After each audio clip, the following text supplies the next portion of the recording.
नमस्कार किसान साथियों, इसमें कोई शक नहीं है कि जो अगेती मटर के बाजार भाव होते हैं वो सबसे अच्छे आप लोगों को मिल रहे होते हैं। लगभग आप लोग 100 रुपए पर किलो के हिसाब से बेच रहे होते हैं। इसके पीछे एक काला सत्य भी छिपा हुआ है। जो किसान साथी हड़बड़ी में जल्दीबाजी में मटर की बुआई कर देते हैं और सही से ध्यान नहीं रखते हैं, वो लोग बहुत ज्यादा नुकसान भी झेल जाते हैं। तो आप लोगों को इस बात का भी ध्यान रखना है कि किस समय और कैसे बुआई करनी है। बहुत से ऐसे किसान साथी होते हैं जो कहीं से सुन लेते हैं कि 50-60 दिन के अंदर अगेती मटर से लाखों रुपए कमाए जा सकते हैं, तो वो बिना योजना बनाए हुए, बिना कोई जानकारी ढंग से लिए हुए वो अगेती मटर की बुआई कर देते हैं और वो आगे चल के नुकसान झेल जाते हैं। वो इतना नुकसान झेल जाते हैं कि वो अगेती मटर से अपना लगाया हुआ इन्वेस्टमेंट भी नहीं निकाल पाते हैं। ये जो होता है वो होता है किसान की नासमझी की वजह से, क्योंकि किसान जो होता है उसको कुछ पता ही नहीं होता कि कौन सा बीज लें, खेत कैसे तैयार करें, बुआई का समय क्या है और कौन कौन सी सावधानियां रखनी है। इस वजह से वो इस तरीके का नुकसान झेल जाते हैं। अगेती मटर में आने वाला सबसे गंभीर रोग जो होता है उकठा रोग। आप जब बुआई करते हैं तो आपके 15-20 दिन तो मटर की फसल बहुत अच्छे से चल रही होती है, उसके बाद में उसमें एक उकठा रोग आ जाता है जिसमें आपका पौधा जो होता है पीला पड़ जाता है। सुबह आप देखेंगे अच्छा दिख रहा होगा, शाम तक वो आपको पीला पड़ जाएगा जिसमें आपका पौधा कुरमुरा जाएगा और वो खराब हो जाएगा। ये रोग बहुत ज्यादा ही परेशान करता है, तो इसके भी कंट्रोल करने के लिए आप लोगों को बहुत ध्यान देना चाहिए। इन्हीं कारणों की वजह से जो किसान साथी हैं वो अच्छे पैसे नहीं कमा पाता है। आप लोग अपनी निश्चिंत रहिए। आप लोगों को इस वीडियो के माध्यम से हम बताने वाले हैं कि अगेती मटर की बुआई का सही समय क्या है, बुआई करते समय आप लोगों को कौन कौन सी सावधानी बरतनी है, कौन सा बीज लेना है, कितनी मात्रा में बुआई करनी है, साथ में आपको खेत कैसे तैयार करना है। इन सारी बातों पे आज हम आपको बताने वाले हैं इस वीडियो में। साथ में ऐसा कौन सा काम करें खेत की तैयारी करते समय कि उकठा जैसा रोग जो है हमारे मटर की फसल में आए ही ना, और हमारी अगेती मटर जो है 50 से 60 दिन के अंदर अच्छा उत्पादन दे, मार्केट में पहुंच जाए। और सबसे पहले हम लोग सबसे ज्यादा मार्केट से प्राइस उठा रहे हो, लगभग 100 रुपए किलो के हिसाब से हम प्राइस उठा रहे हो। तो नमस्कार किसान साथियों, आप सबका स्वागत है हमारे यूट्यूब चैनल किसान वाला जंक्शन में। अगर अभी तक आपने चैनल को सब्सक्राइब नहीं किया है तो सब्सक्राइब कर लीजिए। साथ में दूसरे किसान साथियों के साथ ज्यादा से ज्यादा शेयर करिए ताकि वो भी यहाँ पर आके वीडियो देखकर अपना लाभ उठा सकें। चलिए अब बात करते हैं कि अगेती मटर की बुआई का सही समय क्या है। देखिए, आप लोग अगर अगेती मटर से पैसा अच्छा कमाना चाहते हैं तो आप लोगों को इसकी बुआई का सही समय पता होना चाहिए। देखिए किसान साथियों, अगर आप लोग ये सोच रहे हैं कि अगेती मटर से अच्छे पैसे कमाने हैं तो सिर्फ इतना सोचने से आप लोग उसकी बुआई कर दे रहे हैं तो आप लोग उतना अच्छा पैसा नहीं कमा पाएंगे। आप लोगों को इस बात की जानकारी होनी चाहिए कि अगेती मटर का बुआई करने का सही समय क्या है। तो सही समय जो है वो आप लोगों को डिपेंड करता है आपके एरिया के टेम्परेचर के ऊपर। अगर आपका एरिया का टेम्परेचर 28 से 30 डिग्री सेल्सियस का आ चुका है तो आप लोगों को उस समय अगेती मटर की बुआई कर सकते हैं। अगर मैं तारीख के बारे में बात करूं तो आपके जो उत्तर भारत के एरिया हैं जहां पे 25 सितंबर के बाद में आपका टेम्परेचर जो होता है लगातार नीचे चला जाता है, जैसे आपका उत्तर प्रदेश है, हरियाणा है, बिहार है, पंजाब है, इन जगहों पे 25 सितंबर के बाद में जो टेम्परेचर होता है वो 30 डिग्री के नीचे आने लगता है। तो वहाँ पे आप 25 सितंबर के बाद में आप अगेती मटर की बुआई कर सकते हैं। सही टाइम के बारे में तो आप लोगों को पता चल चुका है। अब बात करते हैं कि खेत की तैयारी करने के बारे में। अगर आप लोग ये चाह रहे हैं कि आपको मंडी में सबसे पहले अपनी मटर की फसल पहुंचानी है तो इसके लिए आपको इस बात का जरूर ध्यान रखना चाहिए। बुआई करते वक्त आप लोगों को अपने खेत की बहुत अच्छे से तैयारी करनी चाहिए। खेत की तैयारी करते समय आप लोगों को सबसे पहले अपने खेत की बहुत अच्छे से जुताई करनी होती है। फिर उसके बाद में आपको गोबर का सड़ा गला खाद डालना होता है। मैं सड़ा गला गोबर का वो खाद बता रहा हूँ जो पूरी तरीके से बन चुका हो, आधा कच्चा खाद आपको नहीं डालना। अगर कच्चा खाद डालते हैं तो आप लोग नुकसान झेल सकते हैं। तो गोबर का सड़ा गला आपको खाद डालना है। जितना ही आपके खेत में ऑर्गेनिक मैटर होगा, कार्बन तत्व होगा, उतना ही आपका फसल जो जर्मिनेट होगा वो हेल्दी होगा, स्वस्थ होगा और बहुत अच्छे से चलेगा। अगर आप लोगों को देसी खाद की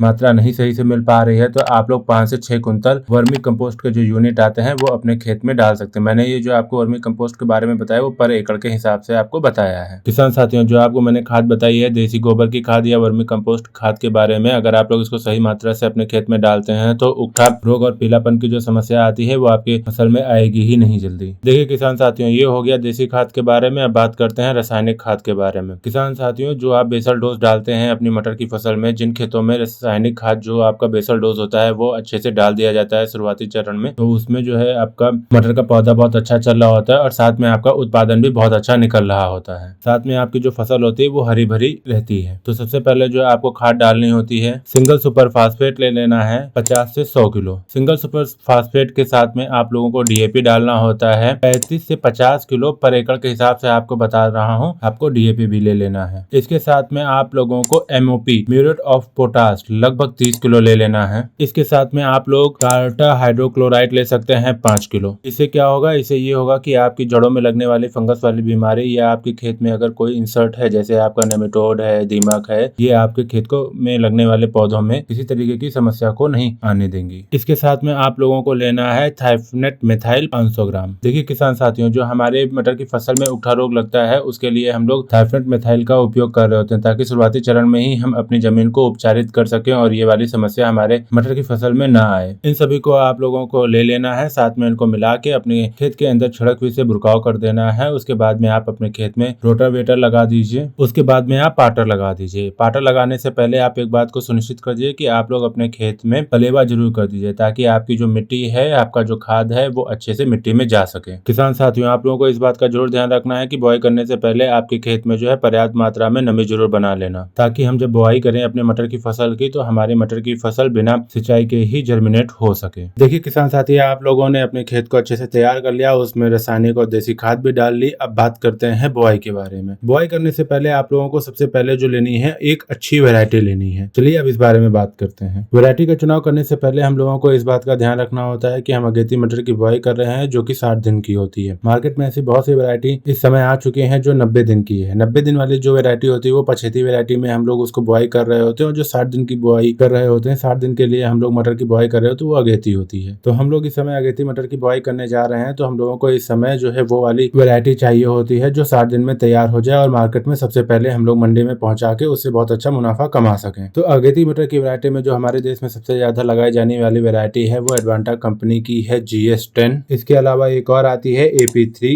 आजाद 3 भी आती है। इस तरीके करके अगेती मटर की वैरायटीज में बहुत सारी वैरायटीज आती हैं। आप लोगों के एरिया में कौन सी वैरायटी सबसे अच्छी चलती है, आप आसपास की मार्केट से पता करके उसको अपने खेत में लगा सकते हैं। अब बात करते हैं कि हमें कितनी मात्रा में सीड लेना होता है पर एकड़ के हिसाब से। जो इस समय अगेती मटर की बुआई हम लोग कर रहे होते हैं उसमें जो है पौधा बहुत ज्यादा फैलता नहीं है पछेती बुआई की अपेक्षा। तो इस समय हम लोगों को 40 किलो पर एकड़ के हिसाब से सीड्स लेने होते हैं। साथ में किसान साथियों, इस बात का ध्यान रखिएगा कि अगर आपके एरिया में ऐसी कोई समस्या है जहाँ पे 100% बीज जर्मिनेट नहीं होते हैं, तो आप लोगों को अपने बीज रिक्वायरमेंट जो होती है वो थोड़ी सी बढ़ाकर डालनी होती है। बाकी जो एक सफिशिएंट सीड रेट है वो 40 किलो पर एकड़ के हिसाब से आपको उपयोग करना चाहिए। किसान साथियों, बीज बुआई करने से पहले आप लोगों को एक काम और करना होता है, ताकि आप लोगों की जो फसल में आने वाली शुरुआती चरण में बीमारी होती है जैसे उगठा रोग वगैरह होते हैं, इनसे आप अपनी फसल बचा सकें। उसके लिए हम लोगों को सबसे पहले अपने बीज को उपचारित करना होता है। अब बीज उपचारित हम लोग कैसे करें, ये एक जानने वाली बात है। तो बीज उपचारित करने के लिए आप लोगों को कार्बेंडिज्म,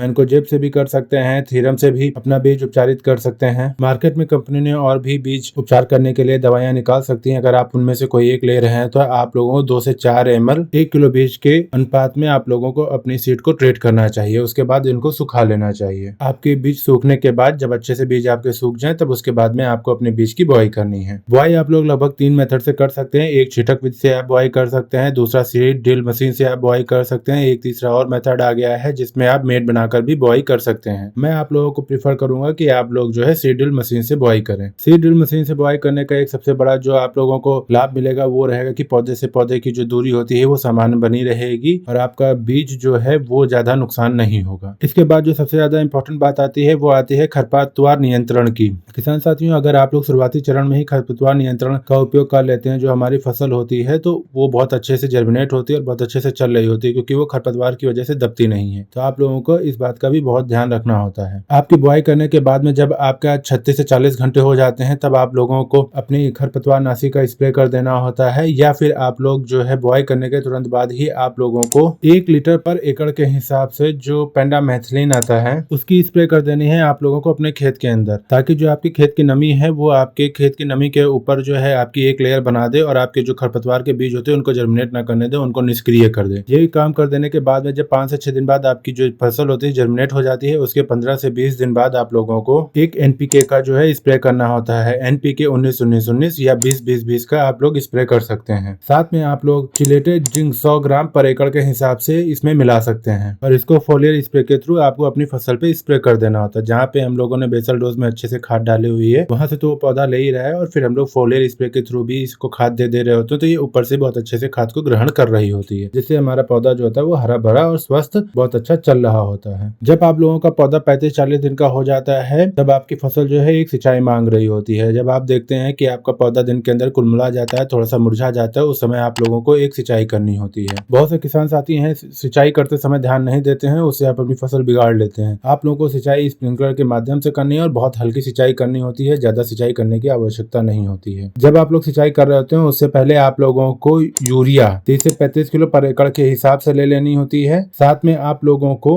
21% वाली जिंक ले लेनी होती है। 10 किलो पर एकड़ के हिसाब से आपको मैं बता रहा हूँ। साथ ही इसके अंदर आप लोगों को 2 किलो सरफल का भी उपयोग कर लेना होता है। इन सबको आपस में मिलाकर आपको अपने खेत के अंदर छिड़क विधि से इनको छिड़क देना होता है। उसके बाद में आपको स्प्रिंकलर के थ्रू अपने खेत की सिंचाई करनी चाहिए। स्प्रिंकलर चलाने के बाद में आप लोगों को अपने फसल के ऊपर एक स्प्रे करना होता है, जिसके अंदर आपको इंसेक्टिसाइड और फंजीसाइड लेना होता है। डाइमेथॉक्सोन भी ले सकते हैं, इमामेक्टिन मेंजॉइड भी ले सकते हैं। इनके साथ जो आप लोगों को फंजीसाइड लेना है, कार्बेंडिजिम मैनकोजेब ले सकते हैं। तो साफ पाउडर होता है वो ले सकते हैं, या एंट्राकोलजोल जो होता है वो भी आप ले सकते हैं। फिर आप इनसे बड़े भी टेक्निकल ले सकते हैं, जैसे कस्टोडिया है, एमिस्ट्रा टॉप है, या नेटिवो है। अगर आप लोगों को देखने में ये लग रहा है कि आपके पौधों की जड़ों में जो है कोई समस्या आ गई, आपके पौधे मर रहे हैं, तो आप लोग इस टाइप के जो स्टैंडर्ड फंजीसाइड है उनका आप उपयोग कर सकते हैं। इसको करने के लगभग 10 दिन बाद आप लोगों को एक और स्प्रे करनी होती है एनपीके की 13045 की। उसमें आप लोग बोरॉन भी मिला सकते हैं, क्योंकि जब आप इस समय स्प्रे करने जा रहे होते हैं तो उस समय जो आपकी पौधे की स्टेज होगी वो फ्लावरिंग स्टेज होगी, जब आपकी